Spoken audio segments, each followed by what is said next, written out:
Hola, bienvenidos a todos a otra ponencia en Red Social de INEDU. Hoy vamos a hablar de medidas excepcionales en el aula. Para los que habéis estado con nosotros, las diferentes ponencias que hemos ido haciendo, habéis visto que tenemos una de medidas ordinarias, otra de medidas extraordinarias y hoy vamos a hablar de medidas excepcionales. Sí, lo único me gustaría recordaros que en la última ponencia, que es la de medidas extraordinarias, tuvimos un error en el título. Veréis que también se titula medidas excepcionales, pero realmente el contenido es de medidas ordinarias, ¿vale? Entonces, que lo sepáis, Y que es lo una tengáis en errata que cuenta. está en la parte de arriba de la diapositiva, pero el contenido es el correcto. Bueno, para toda la gente que estuvo con nosotros, ya lo sabe, y para los que no, ¿vale? Ya lo sabe, que ya lo hemos explicado. Bienvenida, Marta. Bienvenida, Silvia. Ah, Vale, pues hoy vamos a hablar de las medidas excepcionales, que son las que nos quedaban, como estábamos diciendo antes, ¿no? Entonces tenemos a un peque en el aula de alta capacidad, hemos aplicado las medidas ordinarias. Hemos aplicado las medidas extraordinarias, le hemos hecho un portfolio específico para él, nos hemos interesado por sus intereses, hemos hecho enriquecimiento en las asignaturas de interés de este alumno, pero vemos que nos quedamos cortos, vemos que todavía este peque podría dar más y que necesita avanzar más porque ocurre que la velocidad de procesamiento, al ser más rápida, aprende más deprisa y aunque nosotros pongamos cosas como estuvimos hablando de taxonomía de Bloom, compactación curricular y demás, a lo mejor todavía es un peque que va muy deprisa y se nos queda corto. Entonces, en este caso, sin miedo ninguno, para eso está la legislación, ¿vale? Nos permite las medidas excepcionales y hablamos ya aquí de flexibilización, aceleración, saltar un curso, ¿vale? ¿Cuándo se aplican? Pues efectivamente cuando vemos que las medidas anteriores no han sido suficiente. Y vamos a hablar hoy también de las tasas de éxito, ¿vale? Vamos a hablar de experiencias prácticas, que ya sabéis que nos gusta mucho la práctica, experiencias prácticas de aceleración en personas de alta capacidad.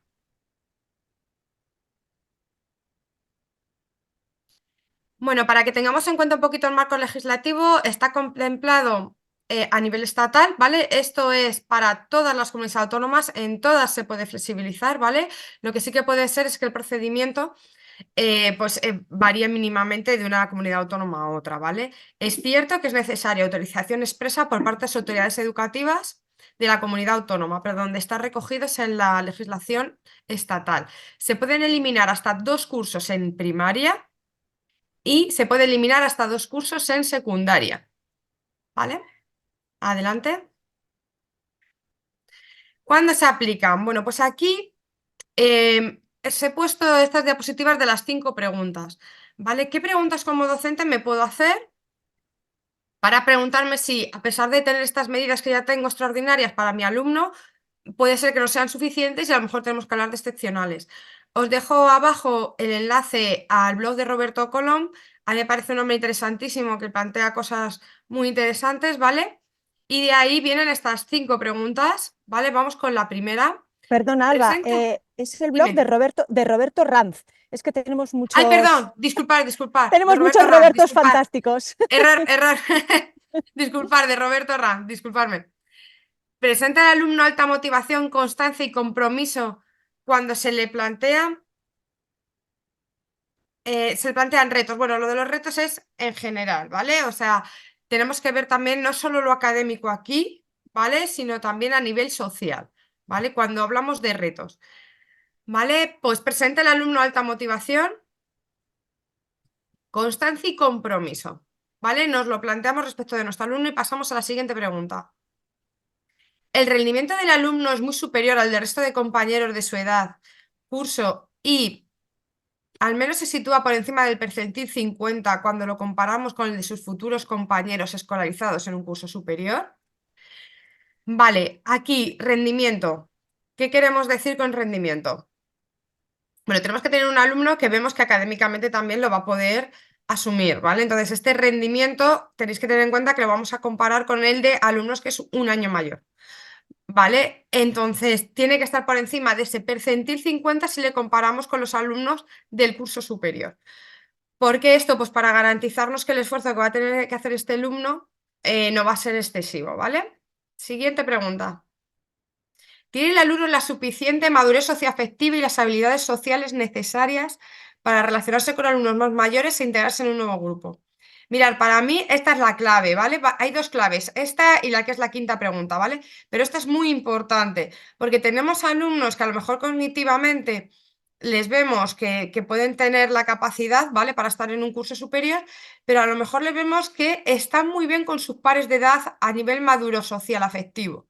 Si este es el caso, yo no recomendaría la flexibilización, porque si está muy bien con los pares de edad a nivel social, le va a pasar que a lo mejor el cambio no va a sentirse cómodo. Pero normalmente lo que suele ocurrir es que hay una disincronía entre la edad mental para que entendamos la edad biológica. Entonces, estos peques normalmente se suelen relacionar mejor con niños más mayores e incluso con adultos.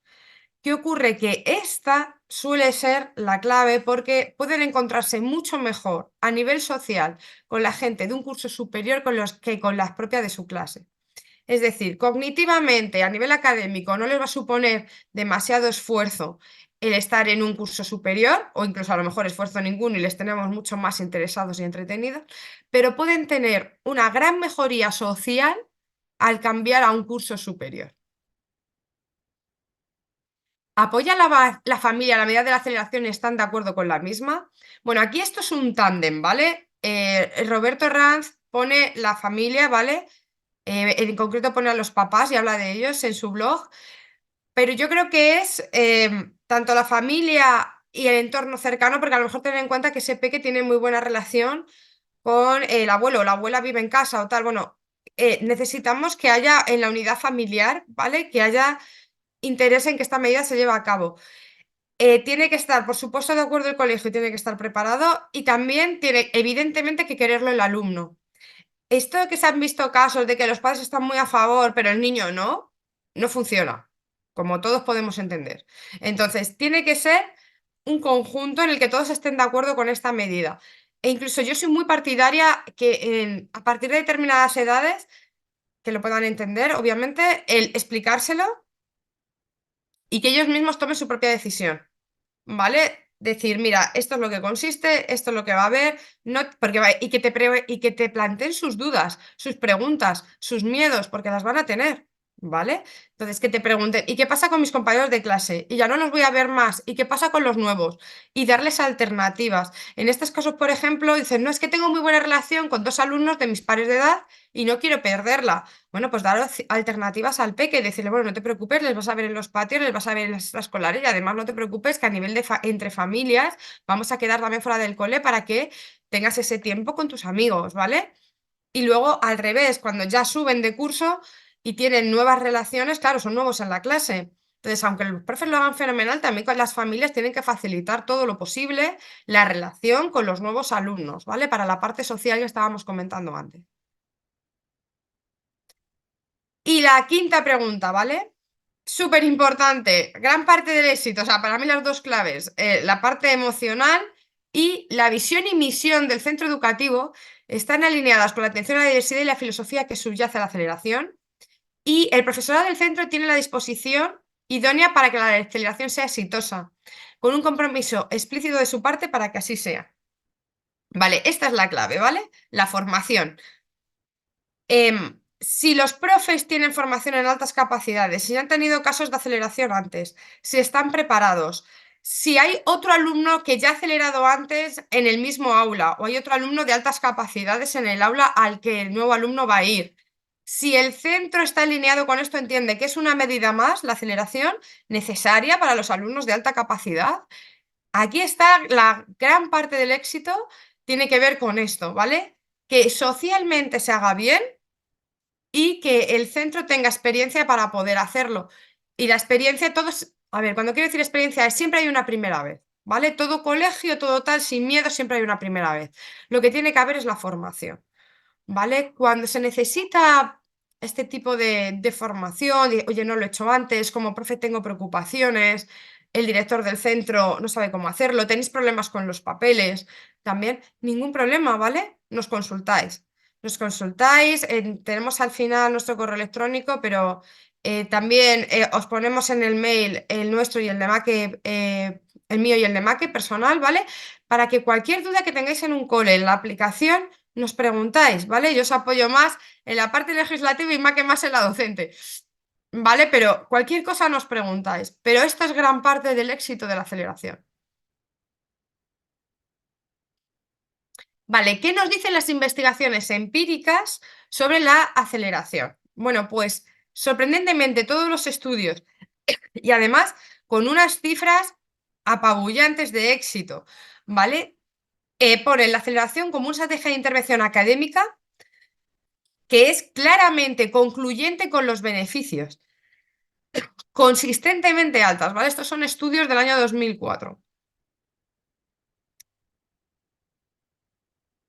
Vale, y para que tengáis más datos sobre qué ocurre con la aceleración está lo que se ha llamado el informe Templeton.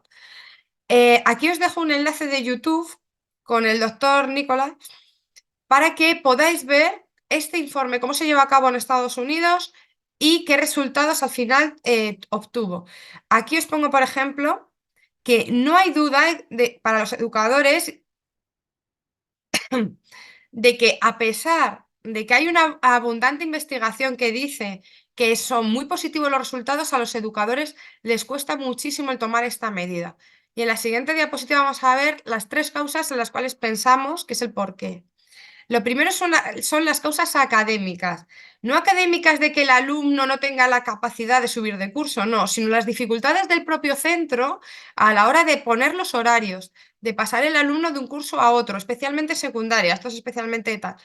Eso a muchos coles les echa para atrás, porque el cambio de horarios, de con qué profe le pongo, de en qué clase, de cuándo baja, de cuándo, ¿vale? Es uno de los motivos por los cuales cuesta hacer la aceleración. La otra son las causas sociales. Vale, las causas sociales nos referimos a este alumno, cómo se va a encontrar con los nuevos alumnos del curso superior, cómo cole esto, cómo lo controlo, cómo lo trabajo, cómo se va a sentir este peque, ¿vale? Este es otro de los motivos por los que la medida no se aplica a menudo. Y luego hay otra medida de por qué no se aplica como se debería, en mi opinión, aplicar la aceleración, que son las causas políticas. Y es que no es una medida muy popular. Porque los políticos, que saben de sobra cuál es la legislación y que es posible, a nivel comunidad autónoma, a nivel orientaciones, a nivel tal, no se fomenta la medida lo suficiente porque tenemos el síndrome, por ejemplo, de la amapola, que el que destaca demasiado tendemos a igualarlo, consideramos que es una medida elitista, que es una medida que no es necesaria realmente para este alumno. Entonces, realmente sí es necesaria, porque como hemos explicado en otras ponencias, su cabecita funciona de otra manera, procesa la información de otra manera, necesitan aprender a otra velocidad. Realmente esta medida es necesaria para algunos alumnos, imprescindible y desde luego en la inmensa mayoría, como dice el estudio, muy positiva.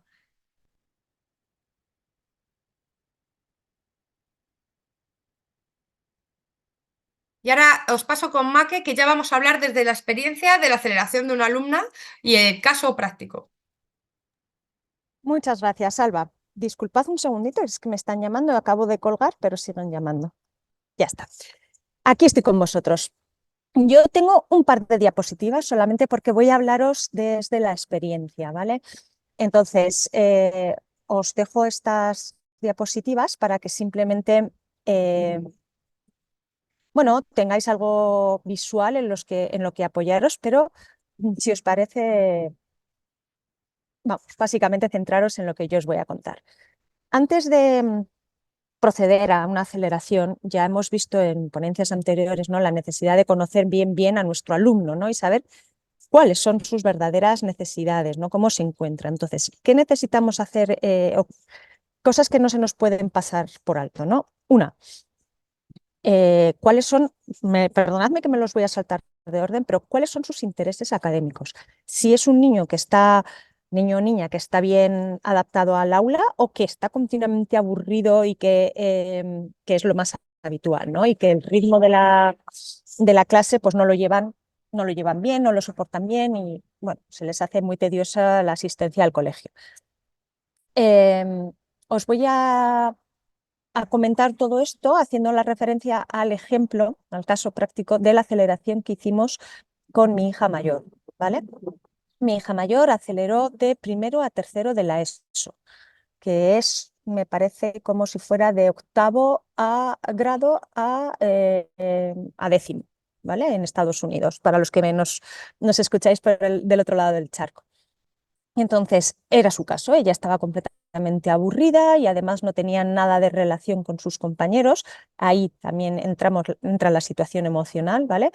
Eh, Se encontraba sola, tenía algunas amigas, muy poquitas, eran un grupito de cuatro que, bueno, que eran tres grupos, tres clases, y estas cuatro niñas estaban dos en una clase, una en otra y otra en otra. O sea, estaban bastante separadas y digamos que dentro de su propia aula se encontraban bastante solas y entonces hicieron piña y se veían en los recreos, pero no compartían el aula, compartían dos como mucho. Entonces, emocionalmente no estaba bien, académicamente no estaba bien. Después de hacer todas las pruebas de capacidad y, bueno, varios años de estar solicitándolo y no consiguiendo hacerlo por los motivos que os acaba de explicar Alba, finalmente procedimos a hacerla, ¿no? Pero cosas que yo os recomiendo en este paso, antes de seguir contándoos qué sucedió, pues pasar los cuestionarios de Roger para conocer bien a nuestro alumno y poder hacer y generar bien este portfolio total del talento. ¿Por qué? Porque los profesores que van a atenderle más adelante tienen que tener constancia de los pasos que se han dado con este alumno, cómo han funcionado, qué cosas le gustan más, cómo trabaja mejor, ¿no? Y cuáles son sus intereses también para ir comprobando si van evolucionando o no para poder atenderle mejor. ¿Vale? Entonces, en el caso de mi hija, tal y como os ha comentado Alba, siempre hay una primera vez, pues sí, fue la primera alumna acelerada de su centro escolar. ¿Estaba el profesorado formado en alta capacidad? No, pero sí que es verdad que su dirección en este caso, conocía esta medida y la había aplicado en otros centros, ¿vale? Y es verdad que el profesorado estaba muy pendiente de ella y se dejaba asesorar tanto por su dirección como por orientación y por la familia, con lo cual fue una aceleración acompañada, pero que es verdad que si el profesorado está formado es muchísimo más sencillo. Entonces, os voy a contar los pasos que hicimos, ¿vale? Bueno, ahí veis escritos los pasos que yo os recomiendo, pero os los voy a ir comentando, perdonad, os los voy a ir comentando a la par que os cuento lo que hicimos, ¿no? Como era una situación que requería una aceleración, pues ya, relativamente, no os digo urgente, pero sí indudablemente, ¿no? Porque llevaba toda la primaria necesitándola y cuando llegó a eso, pues ya se solicitó, ¿no? Casi en la primera tutoría, porque no, durante la primaria pues no se había visto, no hubo tantas facilidades, bueno. Entonces, ¿qué es lo que hicimos? Ahí os pongo prueba de nivel antes o después de la compactación curricular. En el caso de mi hija fue después, ¿vale? Pero también se puede ver antes, pues por ejemplo, si hubieran intentado hacerle la aceleración en primaria, es necesario saber qué contenidos domina ya el alumno, ¿no? Entonces se hace una prueba curricular, es la típica prueba de nivel que se hace a comienzo de curso. Bueno, pues si el chaval estuviera en tercero de primaria y quiero ver si ya está preparado para compactar tercero y cuarto de primaria para el año siguiente pasar a quinto, pues le puedo hacer una prueba de nivel de principios de quinto, es decir, para saber qué sabe de cuarto. De esa manera, aunque esté todavía en tercero, ya sabemos que hay contenidos de cuarto que ya sabe, ¿no? O a lo mejor una de cuarto para saber qué contenidos de tercero ya sabe. Eso ya un poco como queráis porque hay poca variación en estos años, ¿no? Bueno, en el caso de mi hija no se le hizo, pero lo que sí que se hizo, que perdonadme, no lo he escrito ahí, sobre todo en secundaria es donde hay más dificultad, como os ha comentado antes Alba, hay que hacer una reorganización de los horarios. Esto es, entre comillas, la mayor dificultad práctica a la hora de realizar la aceleración, ¿vale? Porque no hay nada más que, pues por ejemplo, ya os digo, ella estaba en primero de la ESO, pues había que intentar y hubo que mover algunas clases para que las matemáticas de primero de la ESO y de segundo de la ESO coincidieran en horario. Como son 4 horas a la semana, pues que por lo menos 2 o 3 de ellas coincidieran. Y tampoco es tan difícil, creedme, pero bueno, es cuestión de que quieran hacerlo, ¿no? Y entonces ella empezó subiendo, eh, me parece que eran 2 días de matemáticas, o sea, 2 días a la semana a las mates de segundo, y en el caso de mi hija se hizo matemáticas y lengua a la vez, de golpe. Era factible, ella lo podía hacer, pero es verdad que suele ser recomendable empezar con una sola asignatura y al mes o algo así, cuando ya se ha acostumbrado a este nuevo ritmo de estar entre 2 cursos, pues ya se añade la segunda, ¿no? Pero bueno, ya os digo que se hizo a la vez. Entonces, como os comento, pues tú a lo mejor ella iba a clase mm, de primero de la ESO con todos sus compañeros y después del patio le tocaba irse con segundo de la ESO y luego volvía a su aula, ¿vale? Y así. Entonces, aquí os pongo, eh, ¿qué requiere todo este movimiento? Que en sí es un día, ¿no? La primera vez que la niña va al otro curso, ¿no? Bueno, pues en este caso fue la subdirectora a acompañarla para presentarle a los nuevos compañeros y también he de deciros que el, bueno, que la profesora de primero y de segundo de matemáticas era la misma, lo que pasa es que no daba los mismos grupos. Imaginad que ella salía de primero A e iba a segundo B, pues la profesora solo daba a los primero y segundo A. Entonces, por eso estaba en ese momento en su aula, pero sí que conocía la materia, conocía el contenido, ¿no? Entonces, aquí digo que hay que hacer un acompañamiento académico. Este acompañamiento académico tiene que ser tanto por parte del centro, ¿vale? Pues, por ejemplo, esa profesora iba viendo con ella de forma semanal, ¿no? Cómo iba adaptándose a la asignatura, qué ejercicios le estaban costando más, cuáles menos, qué temas, ¿no? Y al final es que te das cuenta que como es un reto ajustado a sus necesidades, pues los chavales van súper, perdonad, van súper rápido, ¿no? Entonces ella no tuvo problemas. Pero también aquí es donde es muy necesaria la implicación familiar, porque, por ejemplo, a la hora de hacer esta aceleración, esta medida, es posible que haya asignaturas en las que se le dé mejor y haya otras en las que no, que necesite un acompañamiento, un refuerzo, ¿no? Y ahí la familia tiene que estar dispuesta a lo mejor a apoyar con clases extraescolares o clases particulares, quería decir, ¿no? De apoyo. En el caso de mi hija, como en segundo de la ESO aquí en España es el curso en el que por primera vez se da física y ella se estaba saltando segundo, pues necesitaba clases de física porque en primero no se dan y en tercero las iba a necesitar. Bueno, pues le cogimos una profesora particular, que es muy alucinante ver cómo un alumno con alta capacidad trabajando de manera individual con un profesor todito para él solo puede ir realmente a su ritmo. Entonces se hizo toda la física y química de segundo de la ESO en 2 meses. La profesora particular estaba alucinada, me decía, oye, que hoy nos hemos pulido 3 temas. Y le digo, sí, sí, no pasa nada, o sea, es que está yendo a su ritmo, ¿vale? Y como haya un tema un poco más introductorio o lo que sea, pues fenomenal. Y luego ya no tuvo problemas con ello. Y hay que hacer un acompañamiento emocional. Aquí hay que tener mucho cuidado, especialmente con el hiperperfeccionismo y la autoexigencia propia de estos niños, ¿vale? Obviamente ahí tanto la familia como el profesorado tenemos que estar muy implicados en exigirle hasta donde haya que exigirle, no pasarnos de la raya, porque la idea de esta medida, la teoría que subyace por dentro es que aprenda a esforzarse, que aprenda a trabajar, ¿no? Que tenga un reto adecuado y que no vaya a ser que luego en algún momento quiera estudiar o quiere hacer un esfuerzo y no pueda por falta de entrenamiento, ¿no? Para eso es esta medida. ¿Qué es lo que sucede? Que se nos olvida eh, la propia idiosincrasia de estos niños. Los peores jueces para ellos mismos pues son su interior, su cabeza, su autoexigencia. Entonces, cuando un chaval, como era el caso de mi hija, había estado acostumbrada a sacar sobresalientes y matrículas de honor siempre, claro, cuando se encontró con seises y sietes, pues le costó muchísimo asumirlo, ¿vale? Sufrió bastante a nivel emocional y aunque estábamos pendientes, pues hubo alguna cosa que se nos escapó, porque ni ella misma era consciente de que lo estaba viviendo así, con aquello del masking y de, ¿no?, ocultar todo lo que están viviendo. Y ya por último os comento la preparación del claustro y de los compañeros, tanto del curso de procedencia como el curso de referencial que va a ir.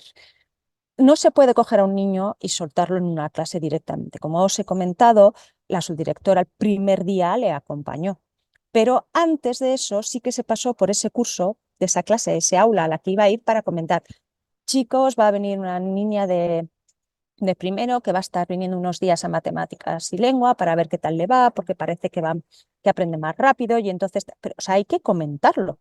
Luego a los chavales les parece una cosa muy natural, los primeros días le hacían preguntas y tal, pero luego se convirtió en una más. Y, pero es necesario, ¿no? Tenerlos preparados. Y al claustro de profesores también, máxime si no tienen la adecuada formación sobre altas capacidades que deberían, ¿no? Que tristemente sabemos que es lo habitual, pero bueno, para los docentes que estéis escuchándonos, que sepáis que también hay que estar preparados y tiene que haber una comunicación, en el caso de mi hija, entre los profes de primero y de segundo de la ESO. También con vistas a los de tercero, que también estaban implicados, de hecho algunos ya sabéis que comparten, ¿no?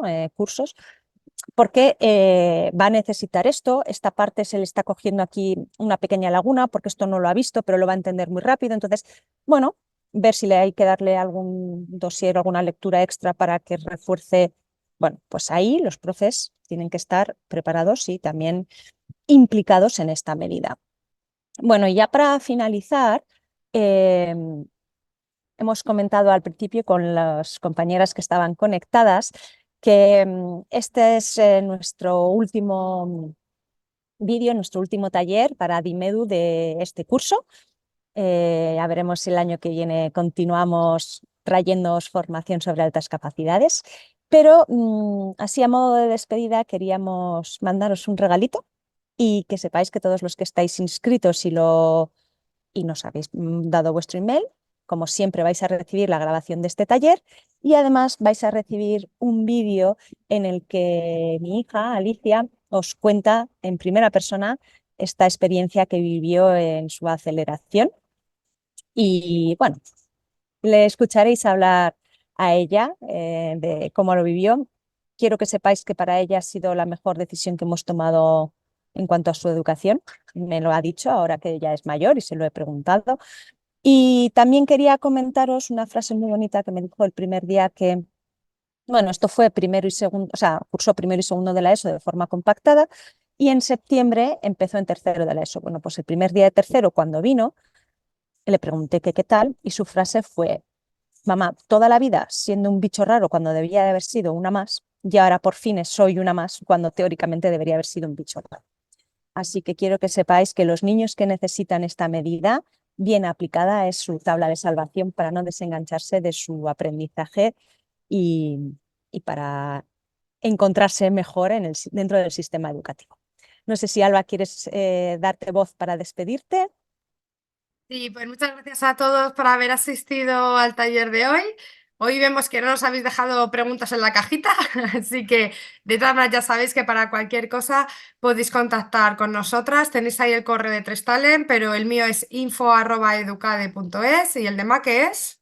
make.salcedo@educapassion.com, como pone, con doble S, como ponen ahí en mi enlace. Vale, mira, nos está escribiendo Laura por la cajita que tiene muchas dudas, son tantas que nos mandará un mail. No hay ningún Perfecto, problema. Laura. Encantada, cuando quieras. Venga, pues un saludo para todos. Hasta la próxima. Un abrazo. Un abrazo, chao.